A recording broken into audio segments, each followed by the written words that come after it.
lalu dipenjara 3 tahun. Setelah dia dipenjara 3 tahun, apakah dosa membunuhnya itu sudah terhapus?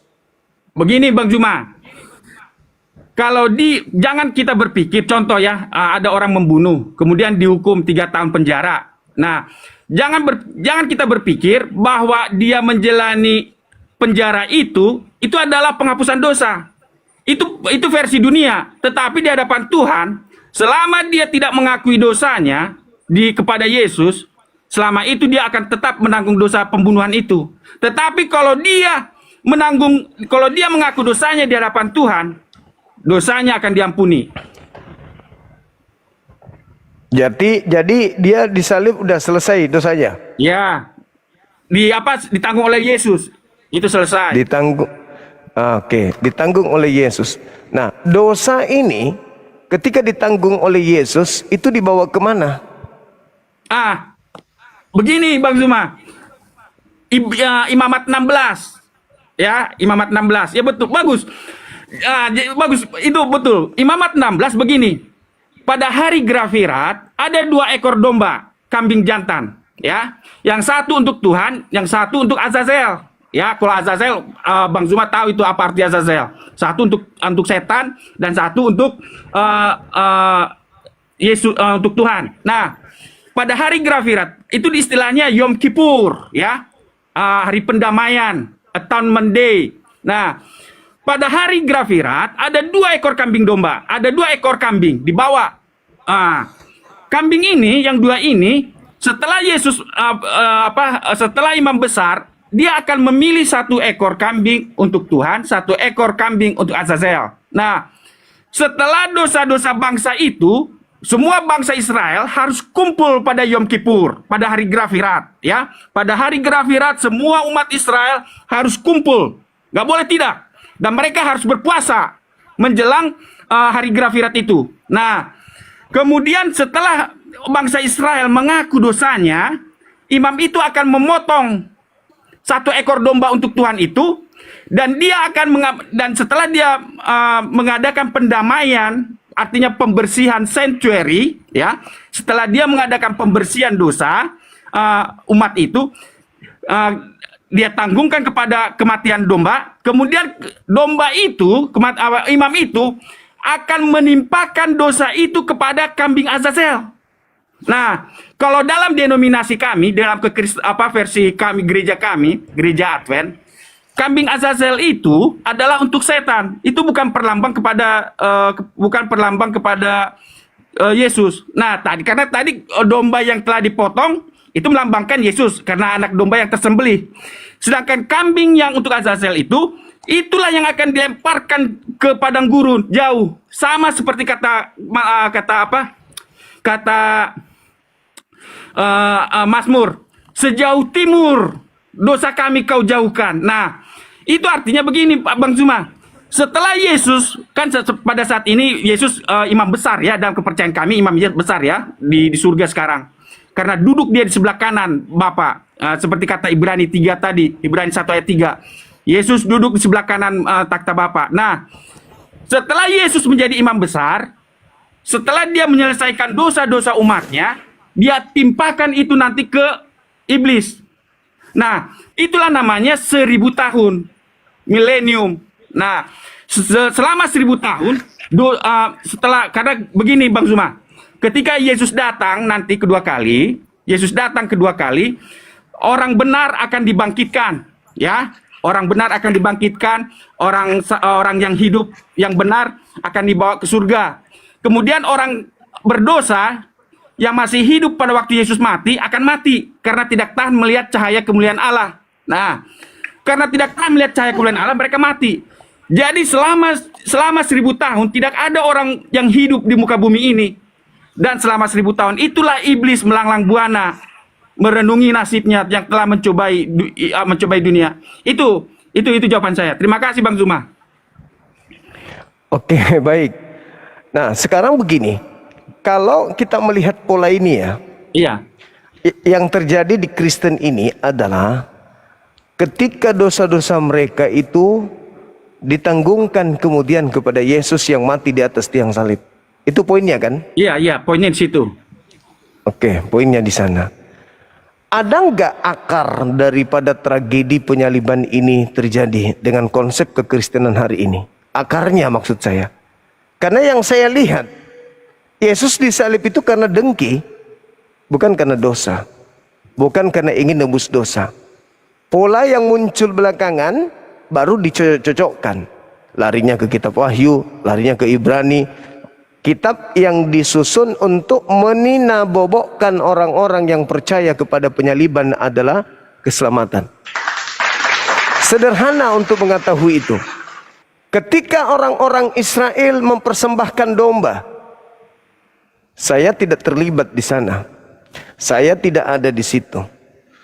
Nah, ketika kemudian saya berkata, aku percaya domba itu menebus dosaku. Boleh nggak saya nebeng ke sana? Ke domba yang disembelih oleh orang-orang Yahudi. Boleh nggak? Tidak boleh kan? Iya. Tidak boleh. Nah, sekarang Yesus kalian persembahkan untuk dosa kalian. Di mana kemudian akarnya pencipta langit dan bumi menebus dosa manusia dengan mempersembahkan manusia.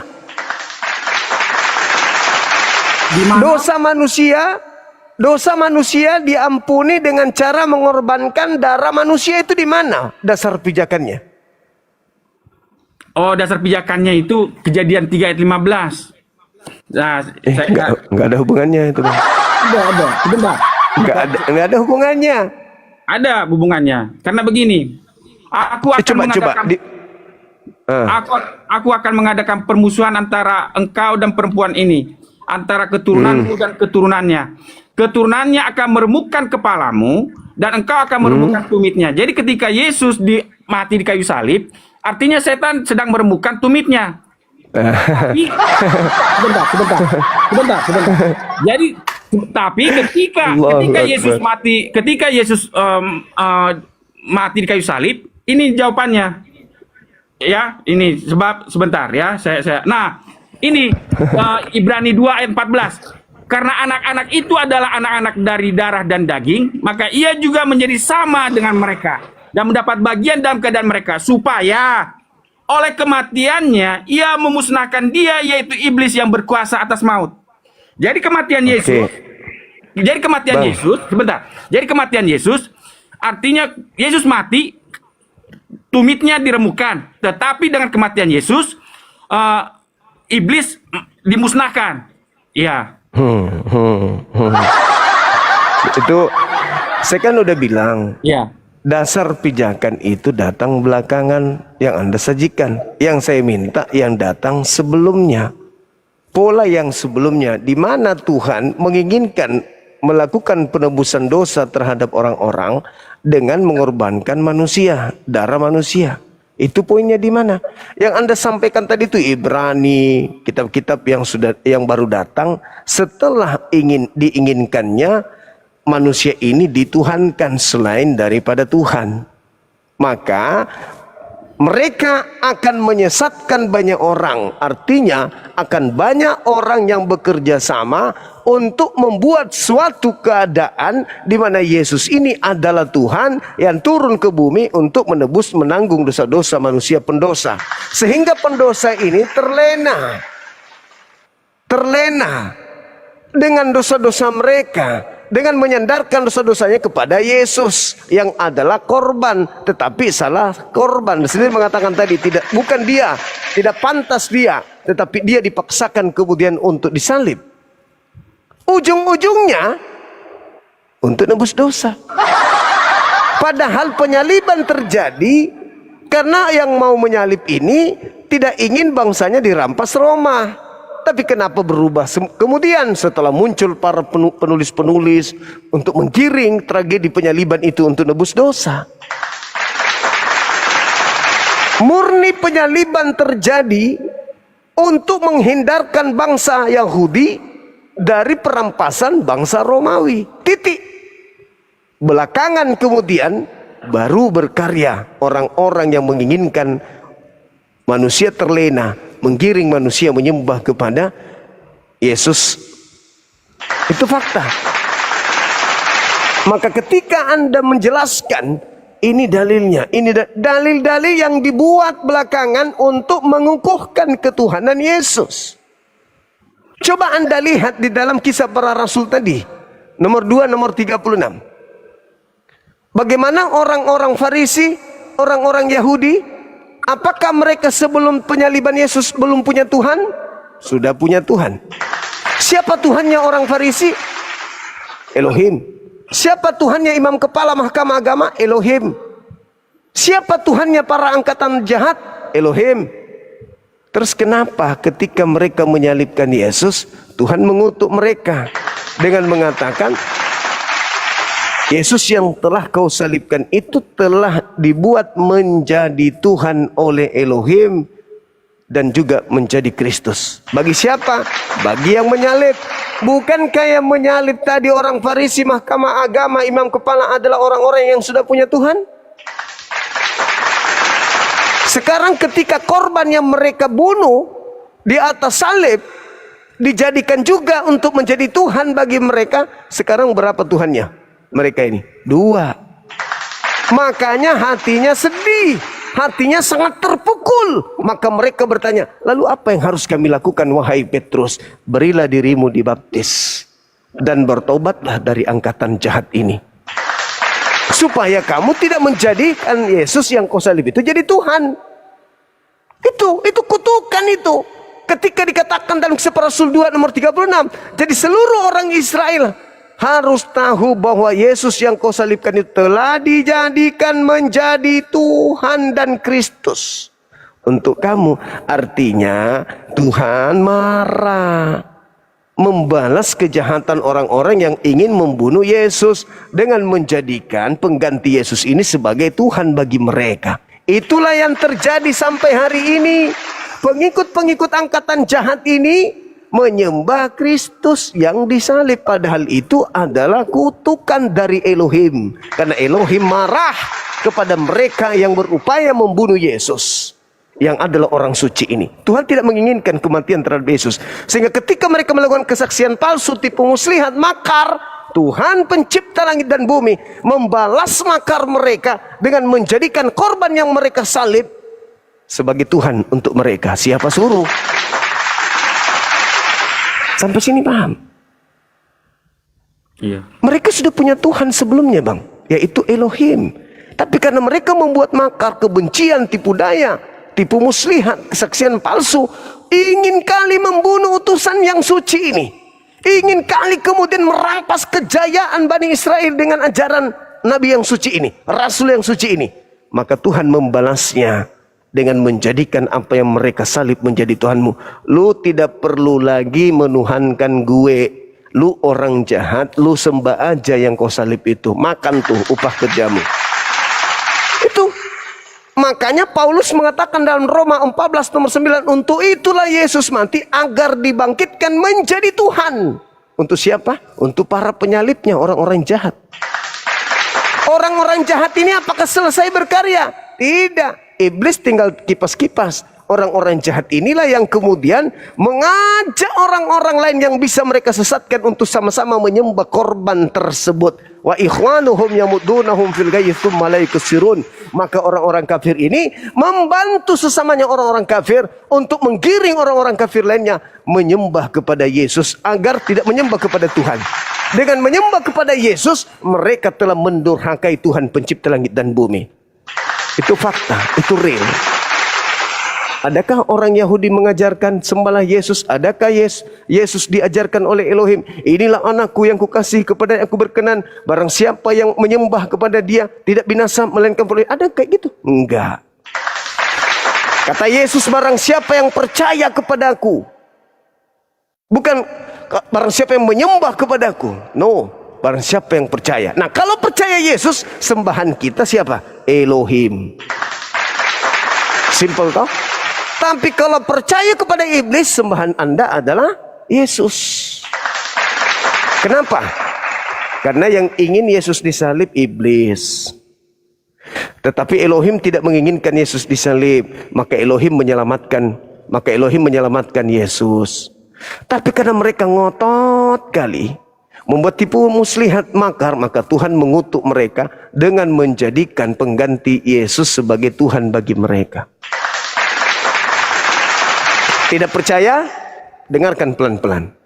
Yesus berkata dalam Matius 24 nomor 5, waspadalah agar kalian jangan disesatkan, sebab akan datang banyak penyesat memakai namaku dan berkata, akulah Kristus. Mereka akan menyesatkan banyak orang. Mana banyak orang yang menggenapi penyesatan tersebut dalam nama Yesus? Islam bukan, Hindu bukan, Buddha bukan, ateis bukan. Satu-satunya kandidat adalah kalian. Sebab akan banyak orang yang menyesatkan. Waspadalah agar kalian jangan disesatkan, sebab akan datang banyak penyesat memakai namaku. Penyesatnya memakai nama siapa? Yesus. Dan kata apa? Yesus adalah Kristus. Dia adalah Kristus. Mereka akan menyesatkan banyak orang. Tolong tunjukkan siapa yang menggenapi banyak orang yang disesatkan memakai nama Yesus. Islam? Tidak mungkin. Hindu? Tidak mungkin. Buddha? Tidak mungkin. Satu-satunya adalah kelompok Kristen, Katolik, dan seterusnya. Begitu juga Advent. Apa buktinya? Apa buktinya? Orang sudah enak-enak menyembah Elohim, hakikat pencipta langit dan bumi yang maha suci lagi maha tinggi. Orang sudah nyaman menyembah Tuhan yang bukan manusia, bukan anak manusia. Tuhan anak manusia sudah nyaman menyembah Tuhan yang tidak pernah dibentuk dalam rupa apapun, yang tidak serupa dengan apapun. Tiba-tiba Kristen datang hanya gara-gara modal bangkit dari kubur, beralih penyembahan terhadap orang yang bernama Yesus. Buktinya angkatan jahat diberi Yesus untuk disembah. Buktinya seluruh orang Israel harus tahu bahwa Yesus yang kau salibkan telah dibuat oleh Elohim menjadi Tuhan dan Kristus. Pertanyaan saya, ketika diseru seluruh orang Israel, apakah seluruh orang Israel menyembah Yesus? Tidak. Hanya seluruh orang Israel harus tahu. Apa itu? Orang Israel harus tahu bahwa Yesus yang mereka salib telah dijadikan Tuhan untuk mereka, para penyalib dan orang-orang jahat. Orang Yahudi semuanya menyembah Yesus? Tidak. Orang Yahudi tetap menyembah Tuhan Elohim. Orang jahat dibiarkan terlunta-lunta di atas bumi menyembah kepada korban yang mereka salibkan. Mereka sibuk sendiri dengan sembahan mereka. Mereka kemudian percaya diri dengan sembahan mereka. Mereka sibuk dengan ibadah mereka yang bertentangan dengan Tuhan. Tuhan maha suci, bukan manusia. Kalian menyembah manusia yang terkutuk di atas tiang salib. Ingat kata Yesus di dalam Yohanes 6 nomor 70. Aku yang memilih engkau yang 12 muridku, tapi satu di antaramu adalah iblis. Siapa iblis ini? Dia yang dikatakan di dalam Ulangan 27 nomor 25. Terkutuklah orang yang menerima suap untuk menyerahkan orang benar agar dibunuh. Siapa dia? Yudas. Siapa yang pantas dan cocok untuk disalib di situ? Yesus atau Yudas? Yudas. Seluruh aspek hanya ada pada Yudas yang cocok untuk disalibkan. Nah, ketika Yudas yang disalib, berarti iblis yang disalib. Ketika Yudas yang disalib, berarti yang keluar dari kubur adalah iblis. Ketika yang keluar dari kubur itu adalah iblis, berarti Kristen betul menyembah angkatan jahat ini akan diberi satu tanda, dan tidak akan diberikan satu tanda kepada angkatan jahat, orang-orang jahat, melainkan anak manusia keluar dari kubur. Anak manusia Yudas keluar dari kubur. Itulah yang kalian sembah sampai hari ini. Nah, supaya bisa mengelabui orang bahwa itu adalah Yesus, sudah dinubuatkan, Anda tanpa malu-malu mengatakan itu sudah dinubuatkan di dalam kitabnya Yahudi. Padahal di sini tidak ada. Hanya mencocok-cocokkan yang kira-kira cocok dengan Yesus, cocok dengan penyaliban, cocok dengan untuk melegakan. Faktanya, Bung, saya kalau jadi Anda, kenapa Yahudi tidak menjadi Kristen? Di Israel sana hanya 3% Kristen. Itu pun Kristen karena keturunan, bukan karena belajar. Islam di sana 18% di Yerusalem, lebih banyak Islam.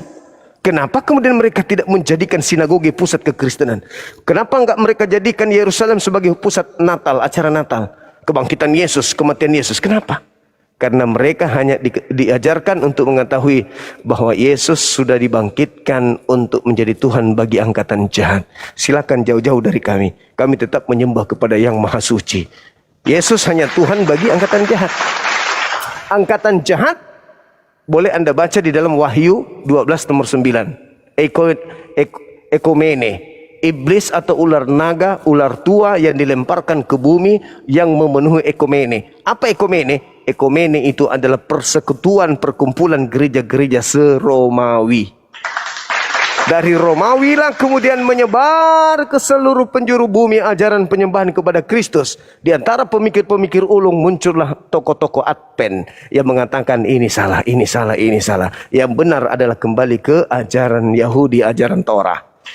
Meskipun Advent juga melakukan kesalahan, yaitu menuhankan makhluk yang keluar dari kubur. Harusnya total murni kembali kepada Torah, tidak menyembah kepada yang keluar dari kubur, melainkan hanya menyembah kepada Elohim.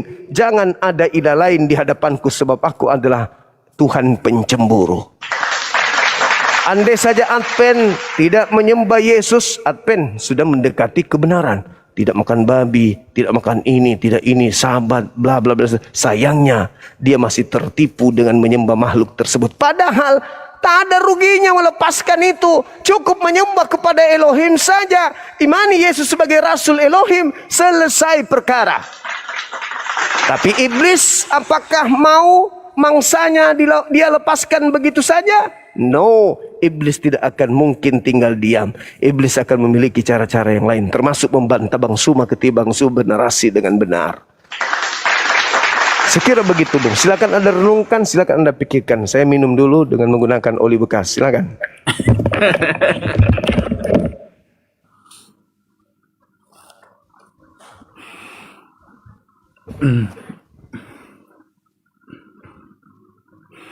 Baik ya. Mungkin sambil didengar sama Bang Zuma ini ya. Jadi Yesus menjadi kutuk karena kita. Kemudian dia yang tidak berdosa menjadi dosa karena kita, ya. Jadi ada 3 ayat tadi dalam 1 Petrus dikatakan dia yang tidak berdosa menjadi dosa karena kita. Kemudian Galatia 3 ayat 13 dia menjadi kutuk karena kita. Kemudian di 1 Korintus dikatakan dia menjadi dia menanggung dosa kita. Nah, itu sebenarnya sudah dinubuatkan oleh Yesaya 53, ya. Yesaya 53 ayat 3. Ia dihina dan dihindari orang, seorang yang penuh kesengsaraan dan yang biasa menderita kesakitan. Ia sangat dihina sehingga orang menutup mukanya terhadap dia, dan bagi kita pun dia tidak masuk hitungan. Tetapi sesungguhnya penyakit kitalah yang ditanggungnya, ya. Itu makanya 1 Petrus mengatakan ia sendiri telah memikul dosa kita di dalam tubuhnya di kayu salib, ya.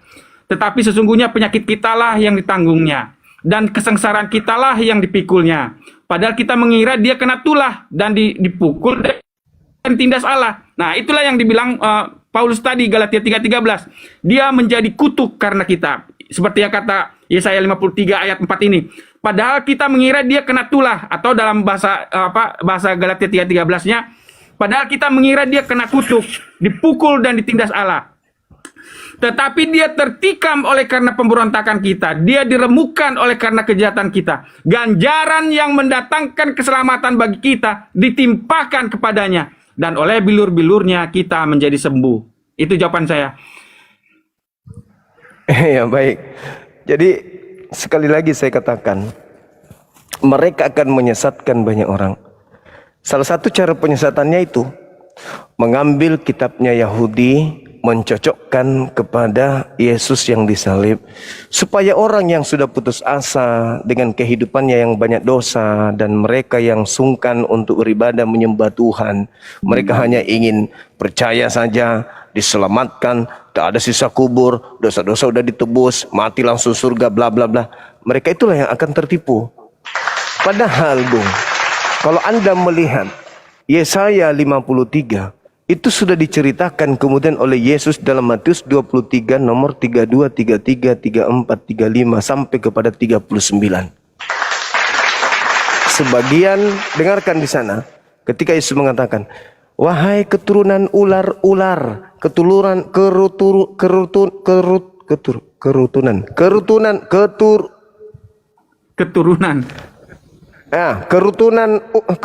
keturunan ular-ular beludak, bagaimana mungkin engkau akan meloloskan diri dari api neraka jahanam? Sebab sebagian dari rasul, sebagian dari nabi, sebagian daripada ahli Torah, orang-orang bijaksana yang diutus kepadamu, kamu bunuh dan sebagiannya kau salib. Kau tidak akan mungkin lolos dari api neraka. Itu yang pertama. Jadi yang diceritakan di Yesaya 53 memang betul-betul orang yang mati dibunuh oleh orang-orang Yahudi. Dan banyak, makanya para keturunan pembunuh-pembunuh tersebut dikatakan oleh Yesus, celakalah engkau wahai ahli Torah, celakalah engkau wahai orang munafik, celakalah engkau wahai keturunan ular beludak, bla bla bla bla bla bla dan seterusnya. Itu satu. Yang kedua, kalau Anda melihat catatan sebuah kitab seperti ini, di depan kitab ini bercerita tentang apa yang termaktub di dalamnya dan sejarah-sejarah yang ada di dalamnya, maka tidak mungkin bercerita di luar daripada konteks kitab ini. Nah, itu dijelaskan di mukadimah pembukaan kitab. Anda baca kemudian di Yesaya 1 nomor 1, apa yang dikatakan di sana? Inilah penglihatan dari Yesaya bin Amos yang membahas tentang Raja Yehuda dan Yerusalem. Yehuda dan Yerusalem yang ada pada zaman Hezekia, Usia, Aria, dan yang satu lagi siapa? Ahaz. Bukan Yoyakim. Ahaz. 4 zaman diceritakan di dalam Yesaya 1 sampai 66. Inilah yang dibahas oleh Yesus dalam Matius 23. Itu yang pertama, yang kedua. Yang ketiga, Bung. Apa kapasitas kita mengambil kitabnya orang Yahudi? Apa kapasitas pastor-pastor, pendeta-pendeta, bapak-bapak gereja mula-mula mengambil kitabnya Yahudi? Otoritas apa yang mereka punya? Sedangkan yang diceritakan dalam Yohanes 11 nomor 45 sampai 57, yang punya kitab imam kepala mahkamah agama, orang Farisi, ahli kitab, orang Yahudi berkumpul mencari judul, mencari alasan, sampai mereka ngapain? Harus susah-susah bersepakat membuat tipu muslihat. Harus susah payah menggunakan saksi-saksi palsu, menjerat Yesus dengan tipu-tipu agar mampu kemudian menyalib Yesus. Harus iblis turun tangan merasuki Yudas agar bisa membuat kemudian Yesus disalib. Kalau sudah ada nubuatan di sini, ngapain harus bikin tipu muslihat? Ngapain harus bikin kesaksian palsu? Tinggal bilang, hei Yesus, bukankah kau yang berfirman sendiri di buku ini bahwa kau harus oh iya ya, ayo kapan kita mau adakan upacara penyaliban? Tapi faktanya apa, Bung? Anda baca Yohanes 11 nomor 50, 51, 52. Apa yang terjadi di sana? Apa kata sebelumnya 48, 49? Apa kata imam kepala? Kalian tidak insaf. Kalian tidak tahu apa-apa. Adalah bahwa lebih baik satu orang mati Yesus daripada seluruh bangsa kita binasa. Hal itu dikatakannya bukan dari dirinya sendiri, melainkan sebagai imam kepala tahun itu Kayafas bernubuat. 2 bunyi teng teng. Apa bunyi nubuatannya? Yesus harus mati untuk bangsa kita, dan bukan hanya untuk bangsa kita, melainkan juga untuk menyatukan anak-anak Elohim yang sudah bercerai-berai. Nomor 53, maka mulai saat itu mereka bersepakat membunuh Yesus. Ada nubuatan baru. Apa bunyi nubuatannya? Yesus harus mati untuk bangsa Israel. Mana nubuatan untuk mati dosa orang-orang Roma, Kristen, orang Indonesia? Mana? Tidak ada. Lalu bagaimana supaya bisa diterima oleh orang Indonesia? Cocok-cocokkan dengan Yesaya 53 yuk. Yesaya 7:14 yuk. Cocok-cocokan aja. Mazmur 8 yuk pakai aja itu. Mazmur dulu pakai apa? Pakai aja. Sedangkan langkahi dulu imam kepala. Langkahi dulu orang Parisi ahli tafsir. Langkahi dulu pemilik kitab Talmud. Langkahi dulu ahli kitab. Baru kalian yang tidak ngerti baca itu baru ngikut. Kalian cuman modal terjemahan. Terjemahannya bukan dari otoritas rabi-rabi Yahudi, tapi terjemahannya dari Septuaginta, dari orang Alexandria yang hidup di Mesir. Diterjemahkan dalam bentuk Septuaginta di tahun 3 sebelum Masehi. Diterjemahkan, digodok, direvisi, evolusi dan seterusnya. Bla bla bla bla. Begitu abad keempat dicetak ulang dengan timbul di depannya Perjanjian Lama dan 4 kitab kanon beserta surat Paulus disebut Perjanjian Baru. Pret. Dicocok-cocokkan kitabnya Yahudi dengan kitab mereka supaya mereka bisa menjual Yesus ke seluruh dunia dengan mengatakan sudah ada loh di sini buatannya. Padahal yang punya kitab justru membuat tipu daya, tipu muslihat untuk menyalib Yesus susah-susah. Andai saja betul ada nubuatannya di sini, maka Yesus tinggal dipanggil, "Sus, ya paman, nubuatan lu." Oh iya, kapan kita rencanakan ini? Pesta dulu dong. Tapi faktanya, nehi merica ketumbar jahe. Tidak ada itu. Maka muncul pertanyaan. Apa pertanyaannya? Siapa sebenarnya menginginkan penyaliban terhadap orang benar bernama Yesus? Iblis atau Tuhan? Kalau Tuhan berarti ada nubuatan di sini. Iya, tapi kalau tidak ada keinginan Tuhan untuk menyalib Yesus, berarti orang-orang pengikut Kristus yang muncul dari kubur ini harus memutar kepala, memutar akal untuk mencocok-cocokkan dalil-dalil di kitabnya orang Yahudi. Adakah? Tidak ada. akan Anda temukan itu. Silakan tunjukkan. Ada. Dalam Yesaya 53 ayat 10 dikatakan. Iya. Sebentar. Iya, Tetapi silakan. Tuhan berkehendak meremukkan dia dengan kesakitan apabila dia menyerahkan dirinya sebagai korban penebus salah. Jadi dia sebagai korban penebus salah. Ia akan melihat keturunannya, umurnya akan lanjut, dan kehendak Tuhan akan terlaksana olehnya. Nah, jadi, tadi Bang Zuma mengatakan sekelompok ini Yesaya 53 ditujukan untuk bangsa Israel. Tapi ingat Bang Zuma, Yesaya 53 selalu menggunakan kata tunggal. Ia, apabila ia menyerahkan dirinya sebagai korban penebus salah, ia akan melihat keturunannya, umurnya akan lanjut, dan kehendak Tuhan akan terlaksana olehnya. Jadi selalu menggunakan kata tunggal. Kata ganti orang ketiga tunggal. Jadi bukan kata ganti orang ketiga jamak. Nah, itu maksud saya. Oke, Bung.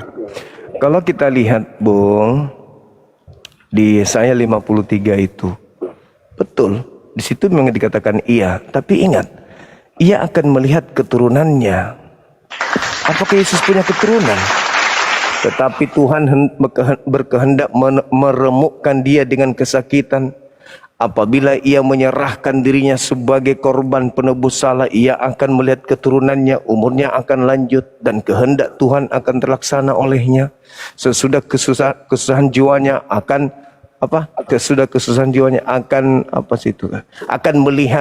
akan melihat terang dan menjadi puas. Dan hambaku itu, hamba Tuhan. Masa Yesus hamba Tuhan? Sebagai orang yang benar, akan membenarkan banyak orang oleh hikmatnya, dan kejahatan mereka dipikul. Coba kita lihat. Dengarkan saya, Bung. Apakah kita ingin mengatakan bahwa tidak ada tipu daya dalam mulut Yesus di dalam Bible?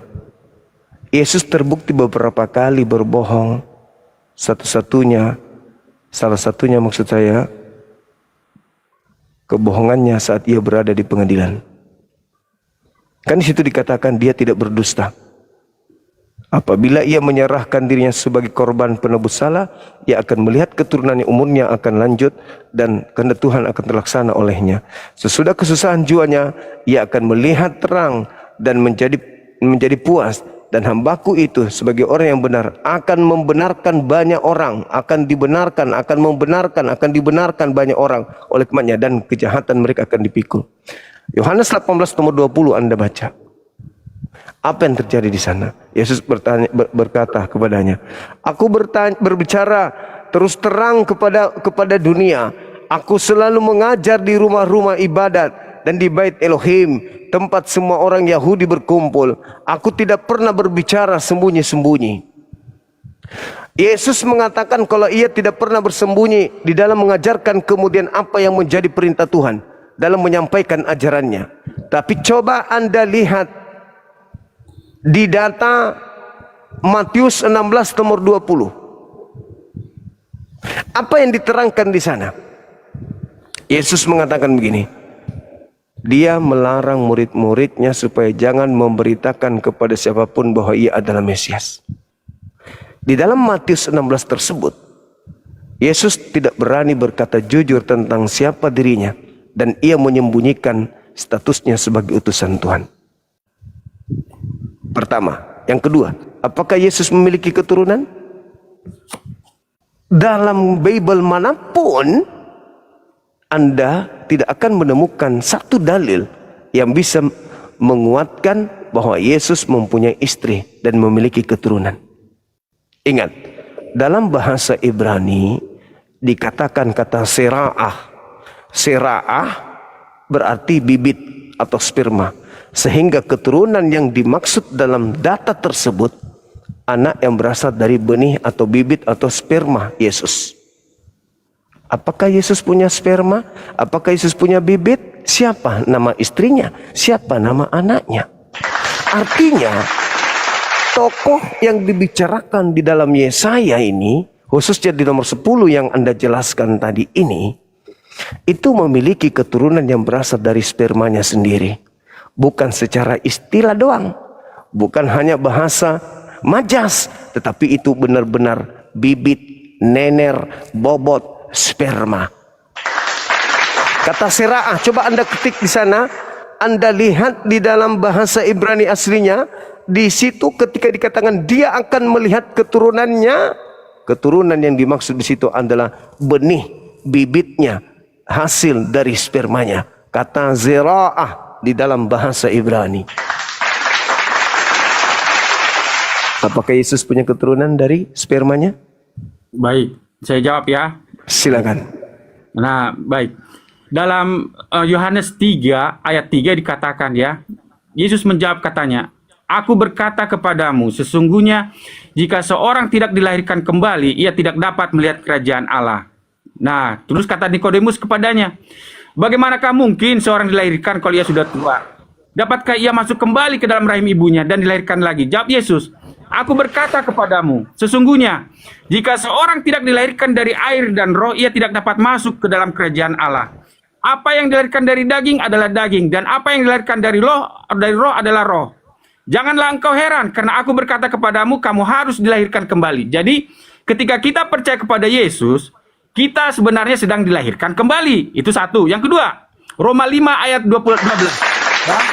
Roma 5 ayat 12. Roma 5 ayat 12. Sebab itu, sama seperti dosa telah masuk ke dalam dunia oleh satu orang, dan oleh dosa itu juga maut, demikianlah maut itu telah menjalar kepada semua orang, karena semua orang telah berbuat dosa. Kemudian di ayat 14. Sungguh pun demikian, maut telah berkuasa dari zaman Adam sampai zaman Musa, yang juga atas mereka yang tidak berbuat dosa, dengan cara yang sama seperti yang telah dibuat oleh Adam, yang adalah gambaran Dia yang akan datang. Nah, tetapi oleh karunia Allah tidaklah sama dengan pelanggaran Adam. Sebab jika karena pelanggaran satu orang, semua orang telah jatuh ke dalam kuasa maut, jauh lebih besar lagi kasih karunia Allah dan karunia-Nya yang dilimpahkannya atas semua orang karena satu orang, yaitu Yesus Kristus. Ya, sebab jika oleh dosa satu orang maut telah berkuasa oleh satu orang itu, maka lebih benar lagi mereka yang telah menerima kelimpahan kasih karunia dan anugerah kebenaran akan hidup dan berkuasa oleh karena satu orang, yaitu Yesus Kristus. Sebab itu sama seperti oleh satu pelanggaran semua orang beroleh penghukuman, demikian pula oleh satu perbuatan kebenaran semua orang beroleh pembenaran. Jadi jadi begini, kita ini secara fisik, secara natural, kita ini keturunan Adam. Tapi ketika kita menjadi percaya kepada Yesus, kita menjadi anak-anaknya Yesus. Kita menjadi keturunan Yesus. Makanya Yesaya 53 mengatakan, setelah kesusahan jiwanya, Yesaya 53 mengatakan begini, terakhir Yesaya 53 di ayat terakhir dikatakan begini,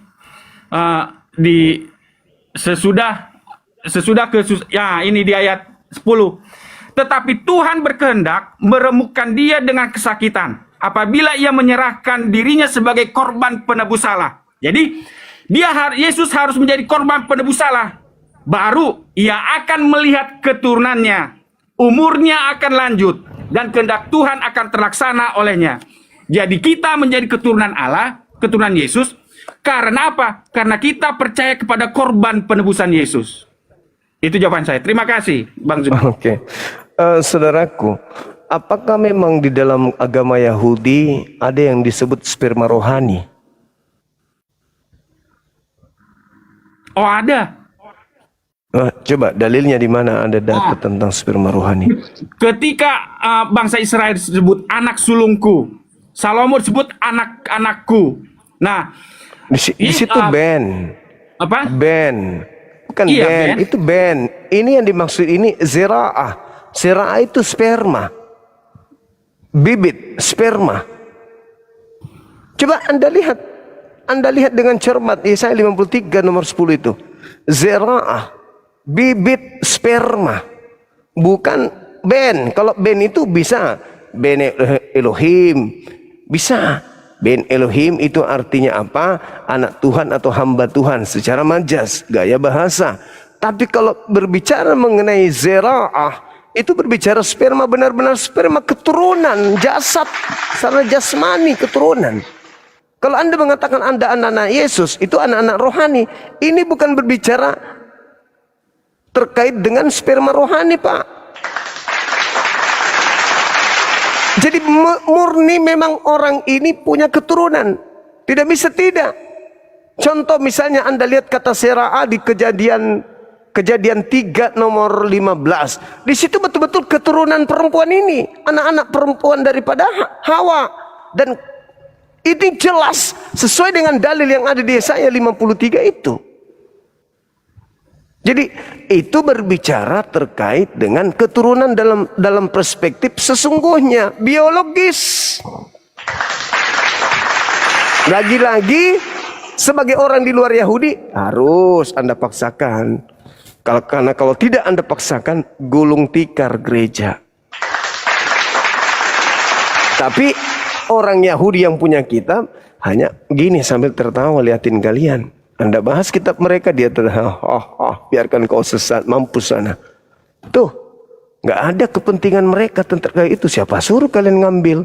Karena memang dalam kitab saudara, Kristus yang kau salibkan itu telah dijadikan menjadi Tuhan oleh siapa? Oleh Elohim. Elohim melantik Tuhan, menjadikan Tuhan, persis dengan Al-Quran surah Al-A'raf ayat 27 ayat 30. Karena mereka tidak beriman, maka aku jadikan iblis sebagai Tuhan mereka. Tuh, Paulus menjadikan Tuhan Yesus, Roma 14 nomor 9. Tapi ya sekali lagi, saya menghargai iman saudara. Anda harus mati-matian mengikuti. Oke, mana lagi harus saya pergi? Ya saya 53 gagal, apa lagi ya? Di mana lagi ya? Ambil lagi. Itu cara iblis, Bang. Bagaimana mereka mencari cara untuk menyesatkan orang. Segala macam upaya akan dilakukan untuk menyesatkan orang. Apa sih yang kalian inginkan? Oh, supaya dosa kami. Bukankah hanya dengan Anda datang kepada Tuhan memohon? Coba Anda lihat dalam kitabnya Yahudi 2 Tawarik berapa itu? 14 nomor 7. Anda lihat di sana, jika hamba-hambaku datang kepadaku mencari aku Tuhan. 2 Tawarik 7 nomor 14. Aku Tuhan akan mengampuni dosanya-dosanya dari surga. Coba Anda baca di situ. Jika umatku atas namaku disebut, merendahkan diri, berdoa dan mencari wajahku, lalu berbalik dari jalan-jalannya yang banyak dosa, yang jahat, maka aku akan mendengarkan doa mereka dan mengampuni dosa-dosa mereka dari surga. Kenapa harus turun? Anaknya orang kau bunuh untuk jadi tumbal dosa-dosa kalian. Tuhan itu menunggu kalian datang untuk bertobat, bukan melimpahkan dosa kalian kepada orang lain. Itu pekerjaan iblis. Iblis yang bangga, iblis yang senang ketika ada orang yang dikutuk Tuhan bangkit dari kubur lalu disembah oleh orang-orang. Iblisnya yang tertawa, iblisnya yang bahagia, iblisnya pesta kemenangan. Ketika orang jahat disalib lalu bangkit pada hari ketiga, lalu si jahat ini dituhankan oleh banyak orang, ini kemenangan untuk iblis. Maka terpisahlah kemudian antara penyembah-penyembah yang benar dengan penyembah-penyembah yang sesat. Penyembah yang benar masih hidup sampai hari ini, yaitu Yahudi. Penyembah yang sesat, penyembah si jahat adalah kalian. Kenapa kalian tidak menyembah kepada Tuhan yang sama? Anda ingin mengatakan, oh, Tuhan kami sama. Bagaimana ceritanya mau sama? Satu menyembah makhluk ciptaan yang keluar dari kubur, satu menyembah pencipta yang keluar dari kubur. Beda. Terus kalian mau bertahan di situ? Orang Yahudi aja tidak menyembahnya.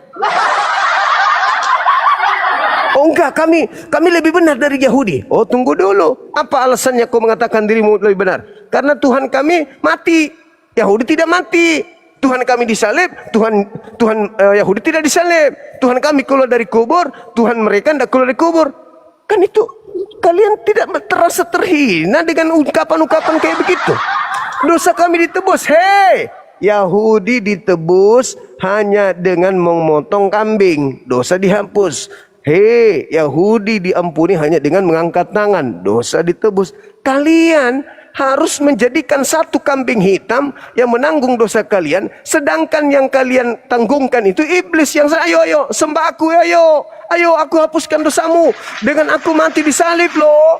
Aku sudah mati untuk kalian, ayo sembah aku, ayo hari Minggu sembah aku, sembah. Aku yang menghapuskan dosa-dosamu. Prak. Bukankah Tuhan sudah mengatakan, hambaku yang atas namaku merendahkan diri, berdoa, mencari wajahku, lalu meninggalkan perbuatannya yang jahat, lalu aku di surga mendengarkan mereka dan mengampuni dosa-dosa mereka dari surga. Tiba-tiba saja aku mengampunimu, tunggu ya, aku turun nanti. Aku ciptakan Adam, dia mewariskan dosa. Tunggu, tahun berapa kemudian ribuan tahun aku akan turun jadi bayi, mati nanti setelah aku dewasa terus. Loh, Tuhan kalau mau menebus dosa, dan Tuhan Maha Pengasih, dan Tuhan tahu Anda mewariskan dosa dari sejak Adam, sebelum Adam bertelur, Tuhan sudah nebus dosa memang, supaya keturunan-keturunannya tidak ada yang berbuat dosa. Itu baru Tuhan kalau memang mau jadi manusia, jadi penebus. Kenapa Tuhan tidak jadi manusia pada saat Adam, lantas Adam kemudian dia mati kemudian pada saat itu juga? Atau kenapa dia harus turun membingungkan manusia? Di atas surga aja ambil pisau. Oh, aku Tuhan membunuh diriku agar supaya dosa-dosa keturunan Adam selesai. Simsalami habra-katabra, keteprak. Oh, mati Tuhan. Tunggu waktu 3 hari. Aku sudah hidup kembali. Maka dosa-dosa keturunan Adam tidak ada lagi. Ya Allah ya Karim. Sandiwara apa ini, film India pun kalah. Benar-benar cara iblis. Wa ikhwanuhum yabuddunahum fil ghayyi tsumma la yuksirun. Kenapa kalian saudara-saudara saya percaya hal-hal seperti ini? Karena Tuhan yang tadi mengatakan, aku akan mengutus siapapun yang mengutus engkau Abraham. Dan Yesus juga mengatakan itu. Pada hari terakhir nanti banyak orang berseru kepadaku, Tuhan, Tuhan, Tuhan, akan sibuk. Apa yang diceritakan oleh Yesus di sana di Matius 7 tuh? Apa yang diceritakan di sana? Itu adalah huru hara padang mahsyar. Pada hari terakhir, huru hara padang mahsyar. Apa kata Quran? Wa idza husyiran nasu kanu lahum a'da wa kanu bi ibadatihim kafir. Pada saat manusia seluruhnya dikumpulkan, dibangkitkan dari kubur, umatnya Nabi Abraham mencari Abraham. Wahai Abraham, tolong bukankah kami pengikutmu? Abraham mempertanggungjawabkan di hadapan Tuhan, ya Tuhanku, mereka adalah pengikutku. Selamatkan mereka. Yang mengikuti Nabi Musa, kami adalah pengikutmu. Ingatkan pada saat itu kita sama-sama, ya Rabb, Tuhan, ini umatku pada saat kau keluarkan aku dari Mesir. Pada saat Nabi Daud, begitu juga. Pada saat Yesus juga begitu. Tapi zamannya Yesus ada dua kelompok. Makanya dikatakan apa? Tidak semua orang yang memanggil aku Tuhan, bukan Tuhan ya. Tidak semua orang yang memanggil aku Sayyid. Tidak semua orang yang memanggil aku junjungan, gembala, pemimpin, konseling, tak semua.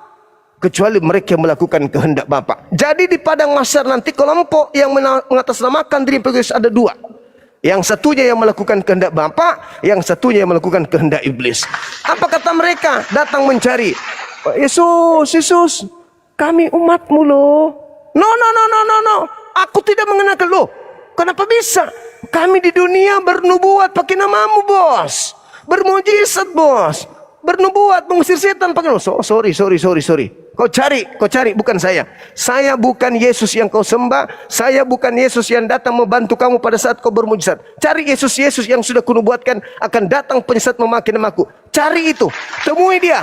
Dibawa kemana kau pergi? Apakah engkau dibawa ke surga atau ke neraka? Ikuti dia. Aku tidak mengenal kalian. Kalian semua adalah pembuat kejahatan.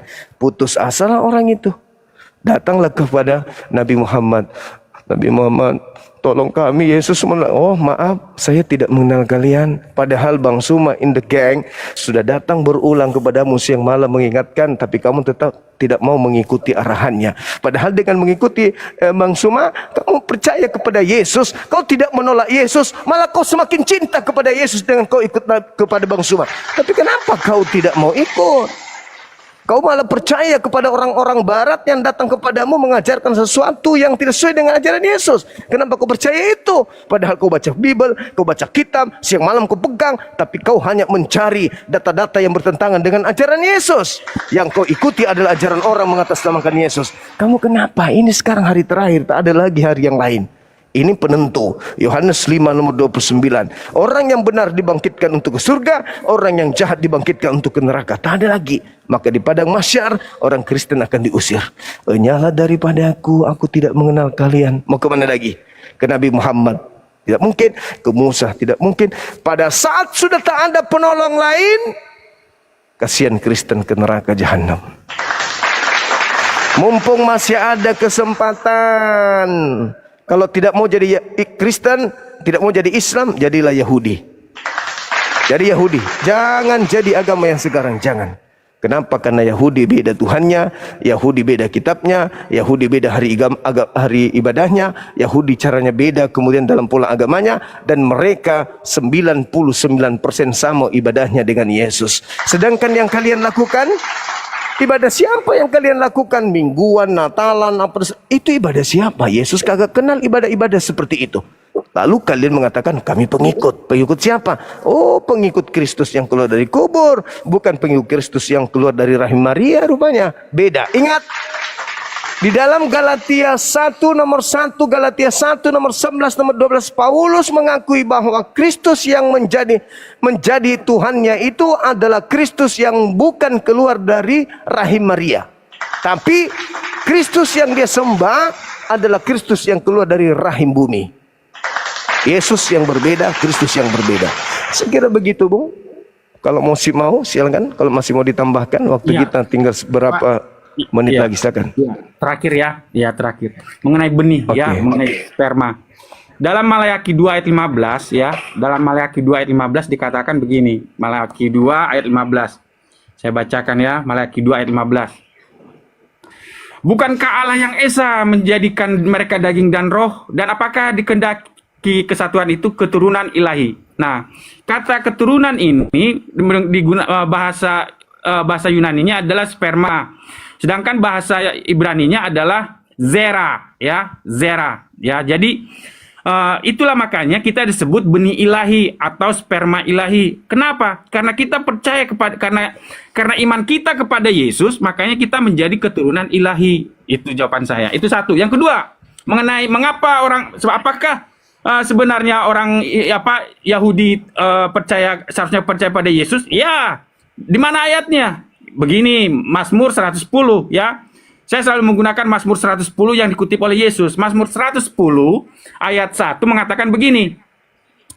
Demikianlah firman Tuhan kepada Tuanku. Kalau bahasa Masoret teksnya, demikianlah firman Tuhan kepada Tuanku.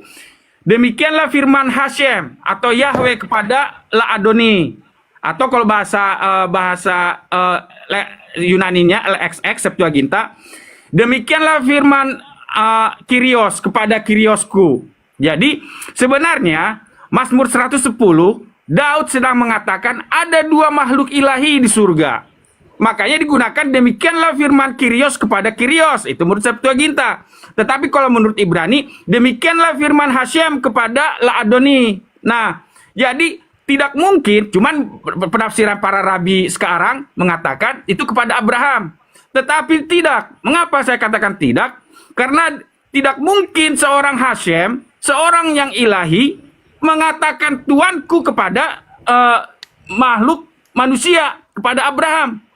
Pastilah dia harus memiliki kodrat yang sama. Makanya di ayat 6, setelah demikianlah firman Tuanku, demikianlah firman Tuhan kepada Tuanku, setelah Tuanku itu duduk di sebelah kananku, makanya di ayat 6 dikatakan begini, Tuhan ada di sebelah kananmu. Jadi ada makhluk ilahi di sebelah kanan. Nah, jadi itulah. Nah, inilah yang dikutip oleh Yesus dalam Matius 22 ayat 44 ya. Nah, terakhir. Matius 22 ayat 44 yang mengatakan begini, dari ayat 41 saya bacakan. Ketika orang-orang Farisi sedang berkumpul, Yesus bertanya kepada mereka katanya, apakah pendapatmu tentang Mesias? Anak siapakah dia? Kata mereka kepadanya, anak Daud. Katanya kepada mereka, jika demikian, bagaimanakah Daud oleh pimpinan roh dapat menyebut dia tuannya ketika ia berkata, Tuhan telah berfirman kepada Tuanku, duduklah sebelah kananku sampai musuh-musuhmu kutaruh di bawah kakimu. Jadi jika Daud menyebut dia tuannya, bagaimana mungkin ia anaknya pula? Tidak ada seorang pun yang dapat menjawabnya, dan sejak hari itu tidak ada seorang pun yang juga berani menanyakan sesuatu kepadanya. Jadi sebenarnya dalam kitab orang Yahudi banyak referensi, dalam Mazmur 2, dalam Amsal 8 ayat 22 ada dua makhluk ilahi sebenarnya. Itu jawaban saya. Terima kasih Bang Zuma. Tuhan Yesus memberkati. Oke, silakan. Ya. Jadi sekali lagi saya katakan kepada saudara, saya belum pernah menemukan ada dalil sperma rohani atau sperma ilahi. Ya. Jadi kalau dikatakan di dalam Yohanes 3 nomor 34, ya, semua yang diberi tugas untuk menyampaikan firman padanya itu penuh dengan roh Tuhan. Roh Tuhan. Apakah dia menjadi Tuhan? Tidak, Tuhan dia. Roh Tuhan artinya roh yang suci yang berasal dari Tuhan. Jadi kalau saudara mengatakan bahwasanya Yesus itu adalah benih ilahi, Yesus adalah sperma ilahi, ya, dan Yesus punya keturunan ilahi atau keturunan rohani, saya rasa itu bertentangan jelas di dalam kitab saudara. Di dalam kitab yang Anda maksud itu tidak sedang berbicara Yesus itu adalah ilahi atau Tuhan, pencipta langit dan bumi yang turun ke bumi menjadi Tuhan. Apa buktinya? Apa efeknya? Ketika Anda menjadi seorang Advent atau sekte apapun itu di Kristen, Yesus ini dituhankan. Yesus ini dituhankan. Yesus ini diibadahi. Yesus ini diilahkan. Itu aja dulu polanya. Apakah Yesus ketika dia datang ke tengah-tengah Bani Israel mau diilahkan, mengajarkan untuk dituhankan, mengajarkan untuk disetarakan dengan Tuhan? Tidak. Tidak. Jauh dari ajaran Yesus, baik itu ajarannya sendiri ataupun zamannya, masanya, orang-orang asing datang melantiknya menjadi Tuhan. Bukankah kami bernubuat mengusir setan bermujizat? Makanya Yesus mengusir. Padahal Bung, kalau orang itu sudah sampai pada level bernubuat mengusir setan bermujizat, berarti ibadahnya itu sudah kuat. Sudah kuat ibadahnya. Maksudnya ya, kalaupun dilihat bermaksiat tidak seberapa banyak maksiatnya. Tapi kenapa diusir? Yaitu tadi, karena yang datang kepadanya bukan Yesus. Bukan Yesus. Makanya kalau ada yang mengatakan bahwa pencipta langit dan bumi mati turun ke bumi, pada hari ketiga dia bangkit, orang itu ya harus dikatakan coba diperiksa dulu deh. Pasti ada hal yang keliru di situ. Pasti ada yang salah di sana. Kenapa? Karena Yesus sendiri sudah mengatakan, Yesusnya yang mengatakan, waspadalah kepada penyesat yang datang kepadamu memakai namaku dan berkata akulah Kristus. Mereka akan menyesatkan banyak orang. Satu-satunya kandidat ya Kristen. Tidak ada yang lain. Contoh, ketika Anda membaca Yohanes 3:16, begitu besar kasih karunia Tuhan akan dunia ini, sehingga ia menugerahkan anaknya yang tunggal. Barang siapa yang percaya kepada Yesus, tidak binasa, melainkan memperoleh hidup yang kekal. Tidak binasa, melainkan memperoleh hidup yang kekal.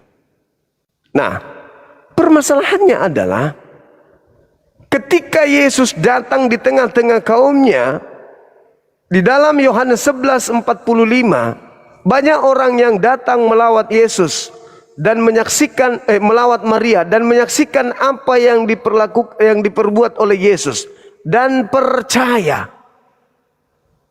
Percaya. Berarti orang-orang yang percaya kepada Yesus sudah tidak binasa melainkan memperoleh hidup kekal. Nah, lalu kemudian ada di antara mereka yang datang kepada orang Farisi dan berbicara apa yang dia lihat tentang Yesus. Lalu mereka berkumpul, orang Farisi, imam kepala mahkamah dan seterusnya. Apa yang harus kita lakukan? Kalau kita biarkan ini terjadi, maka titik 2, orang akan semakin banyak percaya kepada Yesus. Mau nggak iblis agar banyak orang percaya kepada Yesus? Coba bang, mau nggak iblis agar orang makin banyak percaya kepada Yesus? Ayo dijawab bang. Pada saat itu belum ada penyaliban. Mau nggak iblis agar banyak yang percaya kepada Yesus? Di mana Yohanes 3 nomor 16, siapa yang percaya ke Yesus tidak binasa melainkan memperoleh hidup yang kekal. Mau tidak iblis agar orang banyak percaya Yesus supaya tidak masuk neraka? Tidak. Tidak kan? Nah, maka mulailah saat itu iblis berupaya supaya Yesus dibunuh. Saya ulang lagi. Orang-orang Farisi, mahkamah agama, imam kepala kemudian rapat. Apa yang harus kita lakukan? Kalau kita biarkan Yesus berkarya terus, penginjilan terus, maka akan semakin banyak orang yang percaya kepadanya. Kalau kita biarkan, maka bangsa kita akan diambil oleh orang Roma. Nah, apa yang dilakukan iblis? Misinya cuma satu. Menghentikan Yesus. Harus kita hentikan Yesus. Kalau kita tidak hentikan, maka semakin banyak orang percaya kepadanya. Semakin banyak orang percaya kepadanya, semakin kosong neraka. Kalau kosong neraka berarti isinya tinggal kita. Aku tidak mau, aku tidak rela. Maka rasuki Yudas, rasuki imam kepala mahkamah agama, seret mereka ke dalam konsep Yesus harus mereka bunuh. Titik. Yesus harus dibunuh. Titik. Maka keturunan iblis merasuki semua orang-orang ini. Kau harus menggiring Yesus disalib agar mati. Karena kalau Yesus itu sudah mati, maka semuanya aman. Ataupun tidak mati, melainkan diangkat oleh Tuhannya ke langit, maka kita punya peluang besar untuk menyesatkan orang-orang. Karena Yesus anak tunggal satu-satunya. Karena di sana tidak ada Musa, di sana tidak ada Nabi Daud, di sana tidak ada Nabi Muhammad. Dia satu-satunya pada saat itu sebagai penyelamat terang dunia. Kalau dia kita bunuh, selesai perkara. Kita bisa sesatkan semua orang. Karena cuma Yesus ini yang menghalangi kita. Tetapi kalau dia pun tidak dibunuh, akan tetapi diangkat oleh Tuhan ke langit sebagaimana yang sudah tertulis. Yesus, ada tertulis tentang engkau. Jikalau engkau jatuhkan dirimu, maka Tuhanmu akan turun mengutus malaikatnya agar menatang engkau di tangannya, agar kakimu tidak terantuk kepada batu. Tertulis dalam Mazmur 91, 11, 12 dan 13 dan seterusnya. Maka apa yang terjadi? Sepakat bunuh Yesus. Yesus dibunuh, Elohim tidak menginginkan. Diangkatlah Yesus ke langit. Apa kata Yesus? Anda baca di Lukas. Anda baca di Lukas 4, Matius 4 nomor 13-nya. Setelah iblis selesai mencoba Yesus, mundurlah dia dari Yesus lalu menunggu waktu yang tepat. Iblis mengintai. Neng, pada saat mana ini Yesus bisa kita hilangkan di muka bumi ini? Pada saat Yesus dihilangkan di muka bumi, kita pakai nama dia untuk menyesatkan banyak orang. Kata Yesus juga begitu. Kata Yesus, waspadalah, iblis datang memakai namaku untuk menyesatkan banyak orang. Maka ketika mereka tidak inginkan orang selamat, maka Yesus harus dihilangkan. Dengan dihilangkan Yesus, penginjilan selesai. Dengan selesainya penginjilan, maka manusia semua disesatkan oleh iblis dalam nama Yesus. Diangkat Yesus ke langit. Kemudian digodoklah cerita-cerita ini, bla bla bla oleh mereka. Lalu setelah digodok cerita-cerita ini, muncullah tokoh kembali keluar dari kubur. Untuk apa itu? Untuk dituhankan. Siapa yang menang? Siapa yang menang ketika Yesus berhenti penginjilan dan orang-orang menyembah yang disalib? Siapa yang menang? Karena ini pertarungan antara iblis dengan Yesus. Yesus ingin penginjilan supaya apa? Seluruh orang Israel selamat. Tapi iblis tidak mau.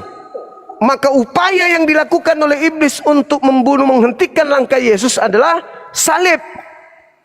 Berhasil enggak? Kalau berhasil, iblis menyalib Yesus, berarti berhasil menghentikan misi penyelamatan. Kalau tidak berhasil, berarti tidak ada penyaliban. Yesus tetap penginjilan. Orang semakin banyak kepadanya percaya, semakin mendapatkan hidup kekal orang-orang pada saat itu. Masakan iblis mengizinkan? Tidak mungkin. Iblis bekerja, memutar kepala, berpikir bagaimana caranya bisa dihentikan ini Yesus. Ini bahaya kalau tidak dihentikan. Sebab dia akan menyelamatkan seluruh manusia. Jadi caranya gimana? Upayakan bunuh, tangkap. Mau dibunuh dia mati terserah, atau dia sebelum dibunuh dia terangkat langsung ke langit terserah. Yang penting hilangkan dia di bumi. Bagaimanapun caranya. Apakah kita berhasil membunuhnya? EGP. Tidak berhasil membunuh EGP, yang penting dia tinggalkan bumi. Untuk apa emangnya? Supaya kita bisa tampil sebagai Yesus. Kita ngaku Yesus. Kita rasuki salah satu muridnya, agar muridnya itu bisa menjadi Yesus di mata dunia orang lain. Nah, itulah yang terjadi hari ini. Maka yang keluar dari kubur bukan Yesus, yang kalian sembah juga bukan Yesus, melainkan Yohanes 6:70. 12 muridku aku yang pilih, satu di antaranya adalah iblis. Siapa yang iblis ini? Yang menerima suap, yang menyerahkan kemudian orang yang benar untuk disalibkan. Siapa dia? Yudas. Boleh enggak Yudas disebut anak manusia? Boleh. Boleh enggak disebut Kristus? Boleh. Kalau dia Kristus palsu dan bukan manusia, boleh. Itu iblis. Nah, ini yang ada, saudaraku. Jadi kalau misalnya saudara mengatakan bahwa ada nubuatan, bla bla bla dan seterusnya, orang Yahudi jauh lebih tahu kitabnya daripada kita. Jadi apa yang Anda pertaruhkan sekarang ini adalah Anda pertaruhkan untuk Anda ajarkan kepada kami umat Islam, karena Anda berpikir kami tidak mengerti kitab perjanjian lama atau kitabnya Yahudi. Orang Kristen belum pernah saya temukan satu forum dengan orang Yahudi untuk mendudukkan perkara bahwa Yesus adalah Elohim yang harus disembah, sehingga sinagoge harus penuh dengan doa-doa terhadap Tuhan-Tuhan yang mereka katakan Tuhan Yesus. Tidak ada upaya. Kristen berkembang dengan sendirinya dari pondasi kendaraan yang berbeda. Yahudi berdiri dengan sendirinya pondasi yang berbeda. Padahal yang diusung oleh Kristen adalah kitabnya Yahudi, yang diusung oleh Kristen adalah orang Yahudi, yang diusung oleh orang Kristen adalah tempat bermukimnya para nabi-nabi Yahudi. Kenapa Yahudi tidak ikut serta? Karena itu tadi, Kristen hanya dimanfaatkan oleh yang memakai nama Yesus. Saya kira begitu, Bung. Iya. Selamat malam. Malam juga, makasih. Yesus memberkati. Oke, teman-teman yang lain, saya kira cukup ya. Di sini kita sudah